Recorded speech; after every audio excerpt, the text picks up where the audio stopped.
This is a message to Vladimir Putin from Anonymous. Ukraine पर रूसी हमले के बाद एनोनिमस हैकर्स ने भी रूस के खिलाफ मोर्चा खोल दिया। पहले रूसी रक्षा मंत्रालय की साइट हैक करने का दावा किया, तो अब सेंट्रल बैंक तक को। क्या ये विश्व प्रसिद्ध हैकर्स युद्ध की इस घड़ी में कुछ बड़ा कर सकते हैं? क्या वे रूसी न्यूक्लियर वेपन्स को हैक कर पुतिन को बेदम कर सकते हैं? एनोनिमस कंप्यूटर हैकरों का एक समूह है जो पूरी दुनिया में फैला है।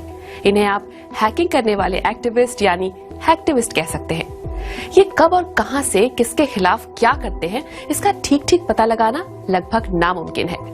यूक्रेन पर रूसी हमले के बाद इन्होंने भी साइबर युद्ध छेड़ दिया। ट्विटर पर दावा किया कि रूसी सरकारी टेलीविजन को हैक कर लिया है और रूसी रक्षा मंत्रालय के डेटाबेस को हैक कर बहुत से डॉक्यूमेंट्स उजागर कर दिए। एनोनिमस से ही जुड़े एक हैकर ने दावा किया कि रूस की कई सरकारी वेबसाइटों, न्यूज एजेंसियों और सेंट्रल बैंक पर हमले हुए। खुद बड़े जोखिम उठाकर भी हैकर्स ने हजारों रूसी वेबसाइटों पर हमले को अंजाम दिया। वे रूसी न्यूक्लियर इंस्टीट्यूट को हैक करने का दावा भी कर चुके हैं। एनोनिमस हमेशा से ऐसे कारनामे करते आए हैं जो किसी आदर्श से प्रभावित हों और ताजा तरीन घटनाओं से गहरे तक जुड़े हों। हमने उन्हें रूसी मीडिया को निशाना बनाते देखा, कुछ टीवी स्टेशनों, रेल नेटवर्क वगैरह पर हमले होते देखे। हमें बहुत सावधानी से इसे देखना चाहिए क्योंकि ऐसे न जाने कितने दावे रोज आ रहे हैं। इन सब की पुष्टि करना मुश्किल हो जा रहा है। इस कारण गलत जानकारियां फैलने का खतरा भी बढ़ जाता है। इसके पहले भी एनोनिमस कई ताकतवर दुश्मनों की नाक में दम कर चुके हैं, चाहे CIA हो या इस्लामिक स्टेट। दुनिया भर में बिखरे होकर भी ये इस तरह काम करते हैं कि इनके अगले कदम या तौर तरीकों के बारे में कुछ पता कर पाना मुश्किल है। कोई भी एनोनिमस हो सकता है।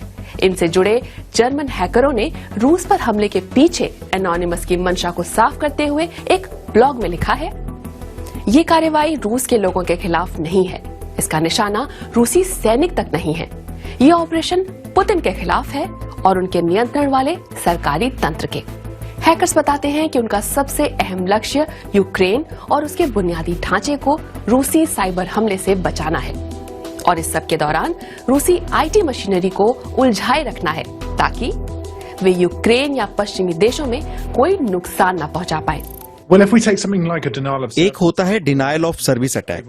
इसमें नेटवर्क को इतना व्यस्त कर देते हैं कि काम ही ना कर सके।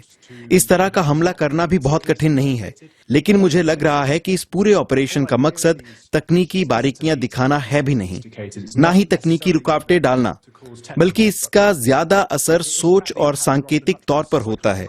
मैं तो कहूंगा कि आजकल ये पहले से कहीं ज्यादा जरूरी हो गया है कि ऐसा नैरेटिव दिया जाए जो एक तरह का मीडिया नैरेटिव बनाने में काम करे। अभी एनोनिमस जो कर रहा है वो ऐसे रूसी प्रयासों को नाकाम करने की कोशिश है। सोशल मीडिया पर हैकर्स के एक्शन को पसंद करने वाले और उनकी हौसला अफजाई करने वालों की कोई कमी नहीं। कई तो मांग भी करते हैं कि हैकर्स रूसी परमाणु हथियारों को हैक कर ले तो दुनिया न्यूक्लियर वॉर से बच जाए। मुझे नहीं लगता कि ये कभी भी इतना बढ़ जाएगा कि इसका बहुत बड़ा जमीनी असर दिखे। जैसे न्यूक्लियर सिस्टम की बात करें तो न्यूक्लियर टेक्नोलॉजी से जुड़ी किसी भी चीज के प्रोसेस और ऑपरेशन की सुरक्षा व्यवस्था कहीं ज्यादा पुख्ता होती है। जर्मन एनोनिमस समूह के ब्लॉग में भी इंफ्रास्ट्रक्चर को निशाना बनाने के विकल्प से दूरी दिखती है। एनोनिमस कड़े शब्दों का इस्तेमाल भले ही करें, लेकिन जानते हैं कि ये एक खतरनाक स्थिति है। एक्टिविस्ट जानते हैं कि न्यूक्लियर पावर प्लांट या ट्रैफिक कंट्रोल सिस्टम जैसे जरूरी इंफ्रास्ट्रक्चर पर हमला नहीं करना है। यानी एनोनिमस हैकर्स अपनी डिजिटल जंग को जमीनी हमलों में बदलते हुए नहीं देखते। पुतिन जैसे शक्तिशाली दुश्मन के खिलाफ साइबर वॉर लड़ने वाले योद्धा एनोनिमस के बारे में आप क्या सोचते हैं? कमेंट करके बताइए। फिर मिलते हैं।